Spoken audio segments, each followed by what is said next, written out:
Alhamdulillah nahmaduhu wa nusalli wa nusallimu ala rasulil karim, amma ba'd. Jadi alhamdulillah hadirin yang mulia, kita sama-sama syukur lagi dan lagi kepada Allah Subhanahu wa taala, yang mana Allah Subhanahu wa taala pada malam hari ini kita digerakkan sama-sama untuk sama-sama bisa melaksanakan perintah Allah SWT dan duduk di dalam majelis yang memikirkan perkara yang sangat-sangat besar, yaitu perkara agama. Untuk perkara agama ini adalah pilihan. Jadi bukti kecintaan Allah SWT kepada seorang hamba ini, maka digerakkan orang ini kepada agama. Kalau dunia ini siapa saja mau taat, mau membangkang, mau setengah taat setengah membangkang, ini dikasih, tidak ada ditahan-tahan.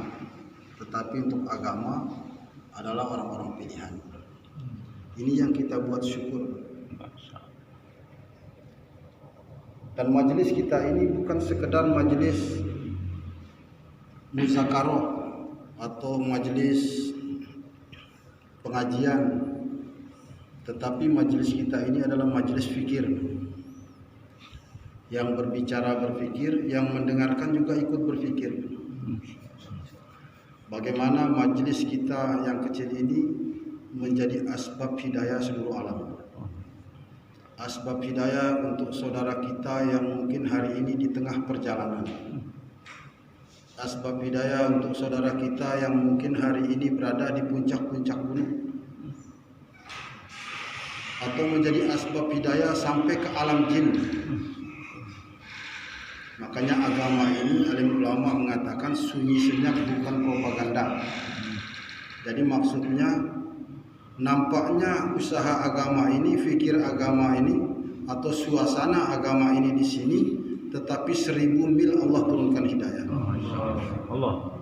Karena kita tidak tahu di detik ini di Belanda orang masuk Islam, di detik ini di Cina orang masuk Islam, di detik ini di negara-negara kafir ini orang-orang masuk Islam. Kita tidak tahu. Maka jadikan majelis kita ini adalah majelis fikir, majelis usaha. Ini kita syukuri. Ini kita dilibatkan oleh Allah SWT pada saat ini. Dan semoga kita berharap selama-lamanya sampai kematian itu datang. Jadi hadirin yang mulia, ini kita segar-segar fikir kita kembali. Sebenarnya perkara agama ini perkara yang sudah sering kita dengar. Hari-hari kita dengar. Baik di rumah kita, di kampung kita, bersama teman kita. Bahkan sekarang ini ada yang namanya HP, kemana-mana kita sering dengar. Tetapi kalau ada orang bosan mendengar, berarti ada penyakit di dalam hatinya. Ini kalau bicara agama, ada kebosanan kita mendengar agama ini, ada penyakit dalam hati kita. Sama dengan hari ini kita bosan makan nasi, pasti ada penyakit orang ini. Benar ya Allah. Lama-lama dia tetap bertahan dengan penyakitnya. Dia sudah tidak makan nasi, dia makan pakai selang. Allah. Begitu juga dengan agama. Ada kebosanan, maka sungguh ada penyakit dalam hati kita. Dan penyakit hati ini berimbas, kalau di dunia ini berimbas kepada penglihatan kita. Benar. Di saat hati kita tidak nyaman, maka lewat teman kita. Kadang teman kita bilang, kamu sudah sombong ya, enggak kenal teman lagi. Memang kita tidak lihat karena suasana hati kita berpengaruh pada penglihatan kita. Benar.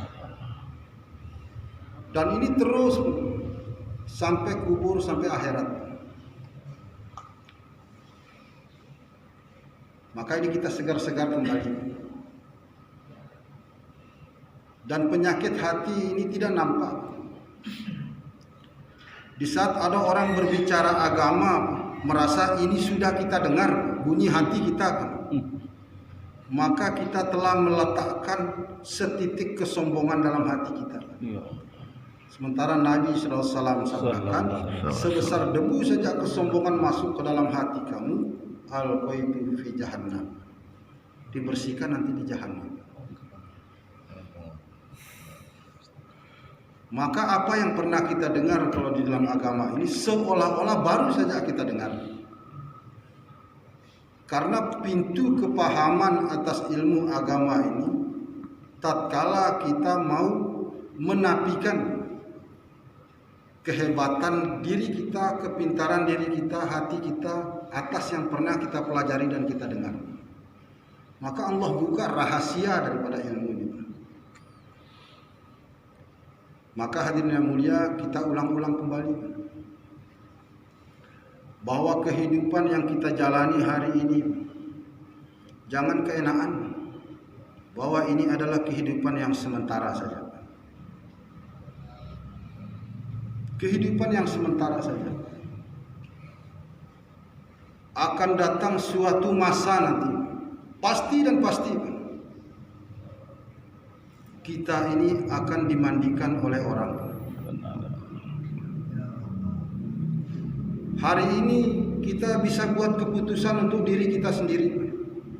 Kita mau mandi di mana, pakai air apa, cara bagaimana, dan kapan, jam berapa kita mau mandi, kita masih bisa buat keputusan. Tapi akan datang suatu masa nanti, mau tidak mau, suka tidak suka, bahwa orang yang menentukan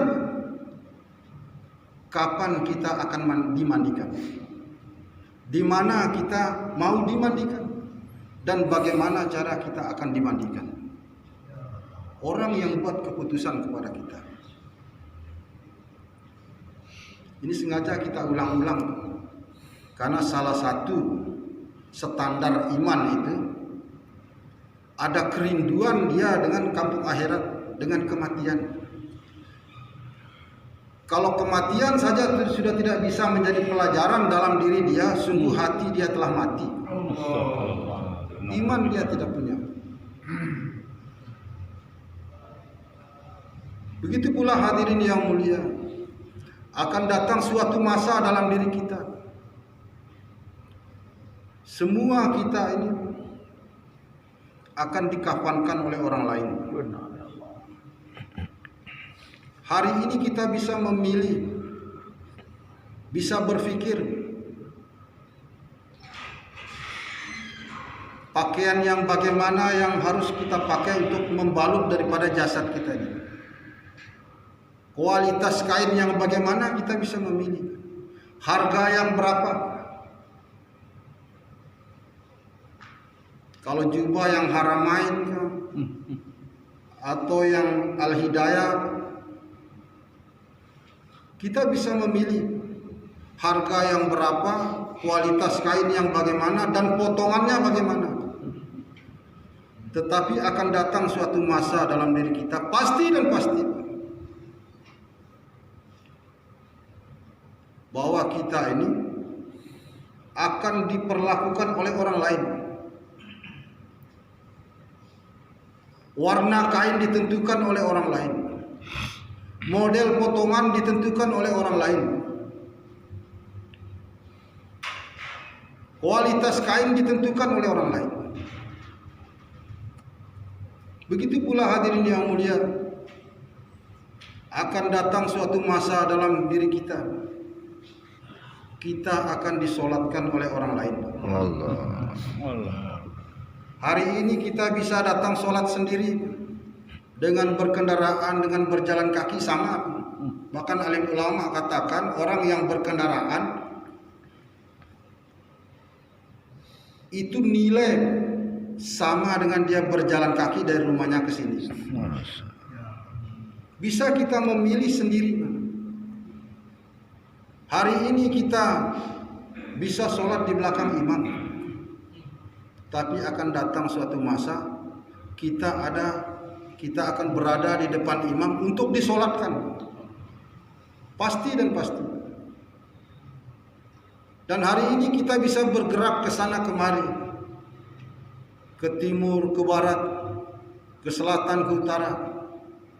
Tapi suatu saat nanti pasti dan pasti akan datang kepada kita digerakkan oleh orang lain. Kita akan diusung, dibawa ke satu tanah pekuburan yang di sana sudah menunggu.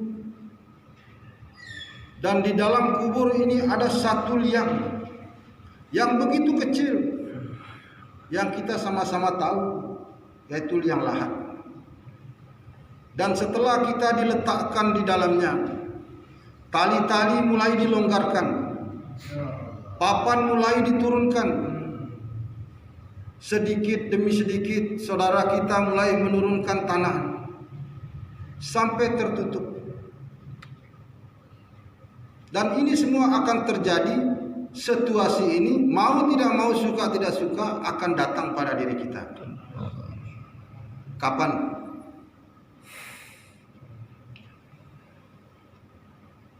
Kita tidak tahu. Wallahu a'lam. Karena hari ini hanya kita tahu tanggal lahir kita, tapi tanggal mati kita tidak tahu. Benar ya Allah. Mungkin malam ini adalah malam terakhir saya di masjid ini. Mungkin malam ini adalah malam terakhir buat kita di dalam masjid yang mulia ini. Atau mungkin minggu ini minggu terakhir kita bersama dengan kawan-kawan kita. Atau mungkin bulan ini bulan yang terakhir kita hidup bersama ahli keluarga kita. Atau mungkin tahun ini tahun yang terakhir kita bersama ahli daripada masyarakat kampung kita. Atau 20, 30, 40 tahun yang akan datang. Tetapi pasti dan pasti kita ini akan berjalan menghadap kepada Allah SWT. Mau tidak mau. Karena kehidupan kita hari ini bukanlah kehidupan yang sesungguhnya. Kehidupan kita sungguhnya adalah kehidupan akhirat. Kampung kita sungguhnya bukanlah kampung kita yang hari ini yang kita diami, tetapi kampung kita sungguhnya adalah kampung akhirat. Bahkan kemenangan hari ini, Pak, yang kita dapatkan bukanlah kemenangan yang sesungguhnya, tetapi kemenangan sesungguhnya adalah kemenangan di akhirat. Kekalahan bukanlah kekalahan yang sesungguhnya, tetapi kekalahan sesungguhnya adalah kekalahan di akhirat. Banyak nampak dalam kehidupan kita.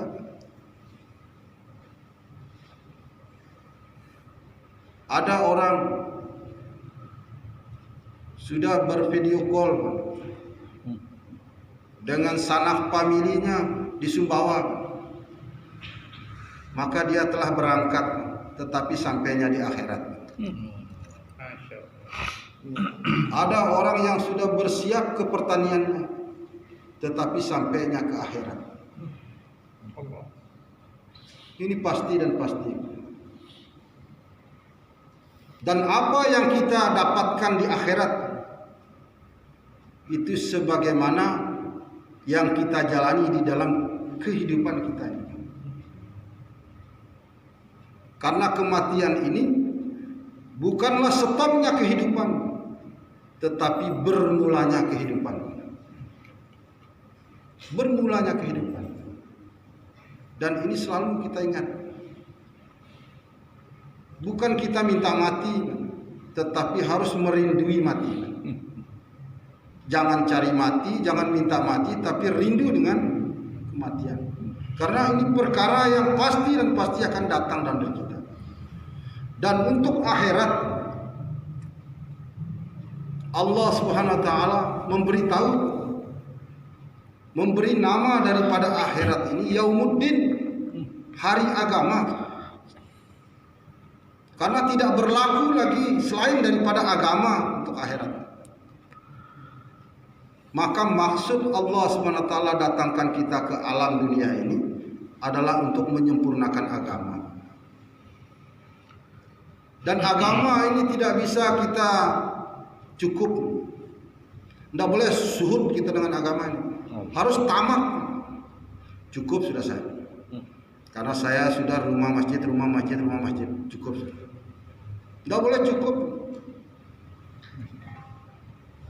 Harus tamak kita dengan agama. Karena standar target barometer yang diterima oleh Allah SWT agama ini harus sempurna, harus totalitas, sempurna. Ya ayyuhalladzina amanu dkhulu fis-silmi kafah. Masuklah kamu ke dalam Islam ini secara totalitas, secara sempurna, dari ujung kaki sampai ujung rambut. Dalam Islam, dari bangun tidur sampai tidur kembali kita dalam Islam. Harus kafah. Jangankan agama ini yang membawa keselamatan dunia akhirat.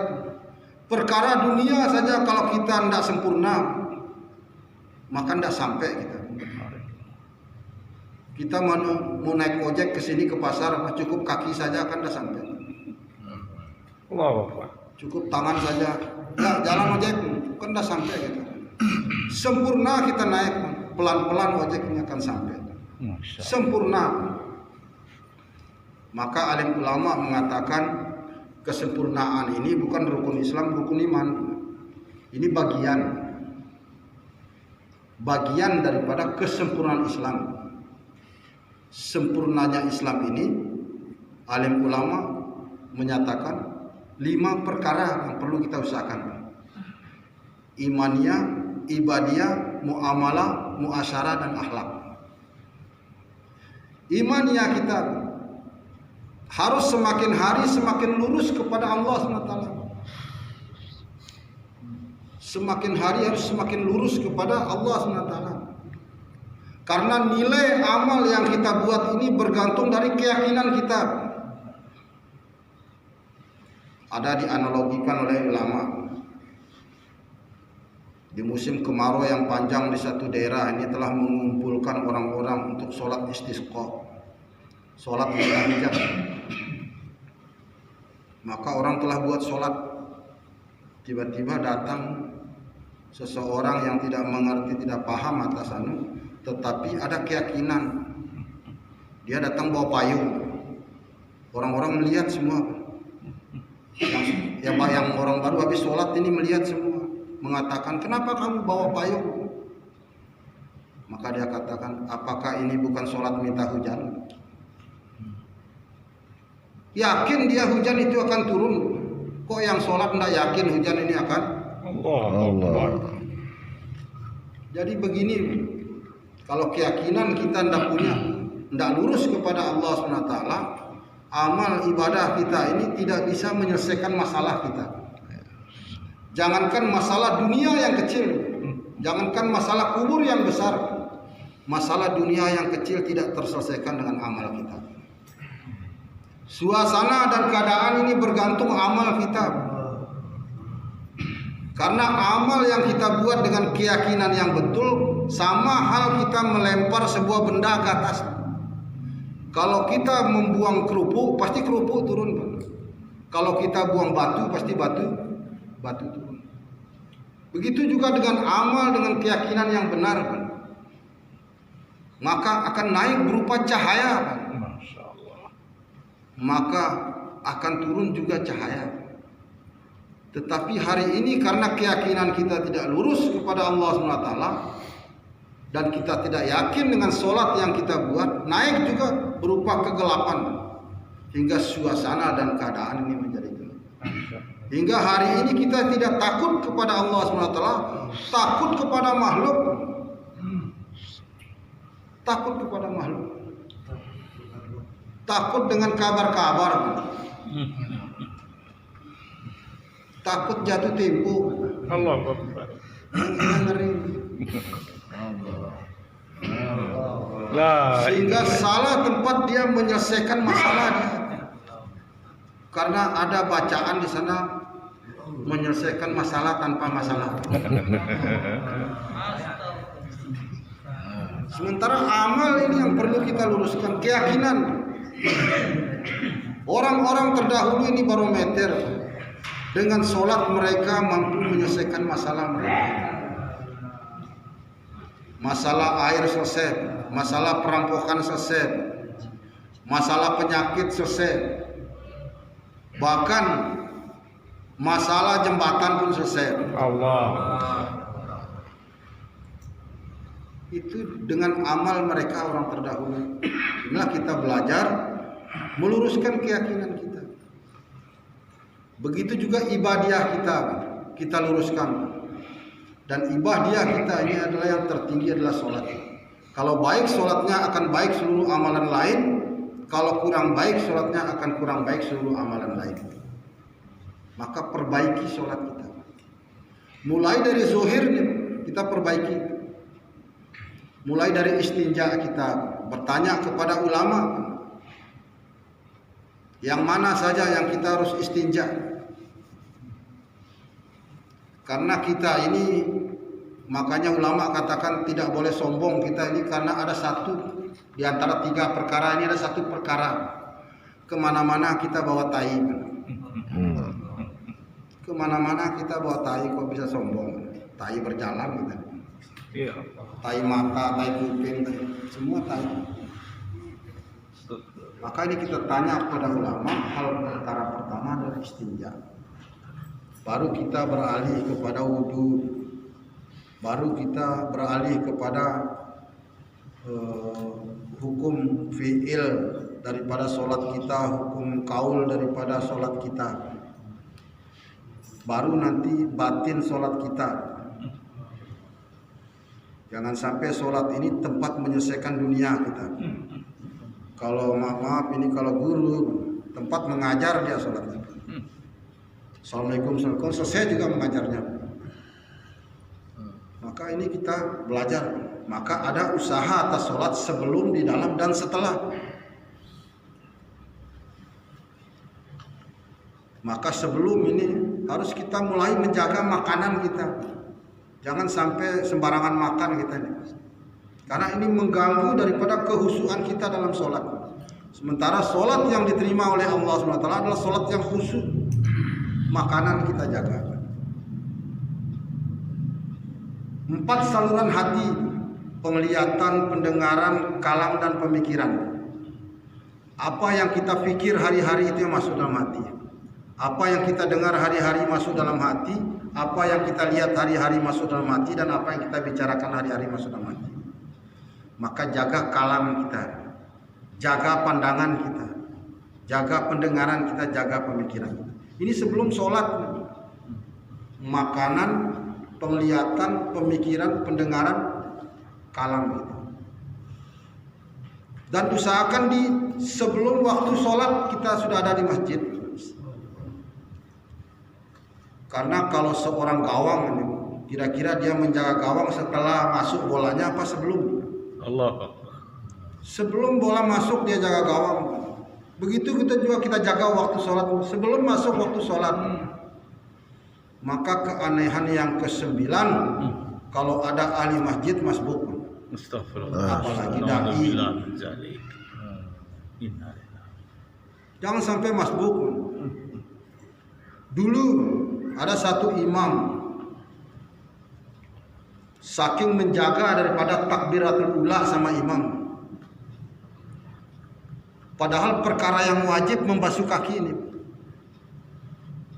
Baru kaki kanan ini mendengar, dia lari masuk ke tengah-tengah saf Allah.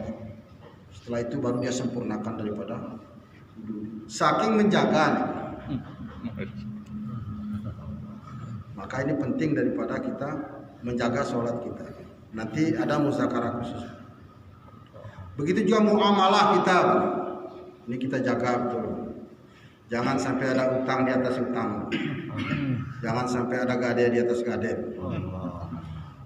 Karena hari ini setan merubah racun menjadi bunga. merubah racun menjadi bunga. Sebenarnya riba ini racun, tapi bunga katanya, supaya enak didengar. Sebenarnya kalau saya pinjam uang di kamu berapa racunnya, bukan berapa bunganya. Allahu Akbar.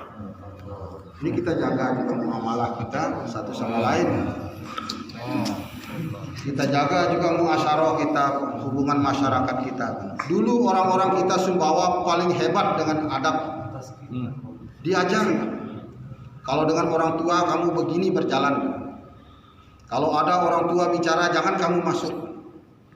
Menghormati orang tua kuat. Orang tua yang mana saja. Maka hari ini kita angkat kembali perkara ini karena telah hilang di masyarakat kita. Karena hari ini anak-anak sudah berlari di atas kepala orang tua. Jangankan kita mengharap doa, sementara benteng terakhir dikubur nih. Datang pahala sholat yang tidak khusyuk tidak bisa tolong kita. Datang pahala haji mardud tidak bisa juga.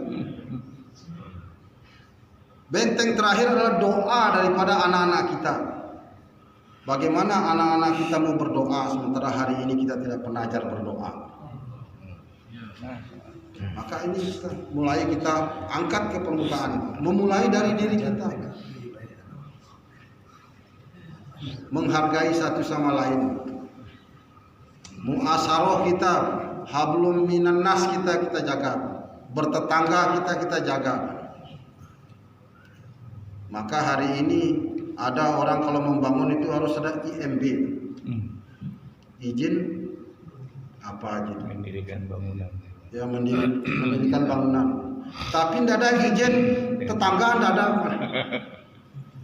sehingga angin tidak bisa masuk ke tetangga sak napas. Maka ini kita jaga. Ini muasyarah. Maka Islam ini sempurna. Bagaimana hablum minallah kamu baik, tapi hablum minan nas kamu rusak. Sementara semua perintah Allah SWT ini nilainya di luar amal. Sholat ini di luar sholat, haji ini di luar haji, puasa ini di luar puasa. Karena yang menghancurkan sholat ini di luar sholat. Dia jaga tangan, dia jaga kaki, dia jaga pandangan, dia jaga pemikiran, dia jaga kalam, tetapi di luar tidak terjaga lagi, rusak lagi. Maka Nabi katakan nanti di mahsyar datang orang yang membawa pahala sholat, amalan sholat 60 tahun tapi tidak ada satu sholatnya yang diterima. Karena ada kerusakan di luar. Ini kita jaga daripada muasyarah kita. Dan yang terakhir adalah akhlak kita. Akhlak yang tertinggi adalah akhlakul azimah. Orang berbuat buruk kepada kita, kita berbuat baik kepada dia. Allah. Karena sama dengan orang memberi kebaikannya kepada kita, keburukan kita diambil oleh dia supaya jangan rugi, tambah lagi hadiah. Masya Allah. Maka kita bersyukur kalau ada orang yang buat suasana agama ini digunjing oleh orang, bersyukur. Karena ini kita sudah mendekati sunnah Nabi. Mendekati sunnah Nabi. Maka akhlakul azimah ini ditampilkan. Orang berbuat buruk, kita berbuat baik. Maka hadirin yang mulia, untuk mendapatkan perkara ini tidak bisa dengan dengar saja. Benar. Harus dengan usaha. Mendengar orang menceritakan uang, tidak bisa datang uang. Harus ada usaha atas. Benar. Mendengar orang bercerita tentang gabah, tidak masuk gabah kita. Harus ada usaha atas gabah. Begitu juga mendengar pembicaraan agama, tidak bisa masuk agama kalau tidak ada usaha atas agama. Dan rasa agama ini harus dirasakan setelah kita buat usaha. Ada orang menceritakan baksonya Hartono ini enak betul. Tapi dia dengar kabar, bagaimana dia tahu rasa? Benar ya. Harus dia makan baru dia tahu rasa. Begitu juga kami mengharap kepada Allah SWT, ingin menceritakan rasa. Maka untuk dapat rasa ini harus kita buat korban. Insyaallah kita semua. Maka bagi yang niat boleh sebelum kematian datang. Sebelum kematian datang. Yang mau berangkat haji. Siap 3 hari. Karena yang mau berangkat haji ini penting supaya menjadi haji anbiya wal mursalin. Insyaallah. Semoga Allah SWT buka paham kita. Allah beri kekuatan kepada kita untuk bisa kita amalkan dan sampaikan kembali. Sama-sama kita ditutup dengan doa kepada majelis. Subhanallah wa bihamdihi, subhanallah wa bihamdihi, asyhadu an la ilaha illa anta, astaghfirullah. Assalamualaikum warahmatullahi wabarakatuh.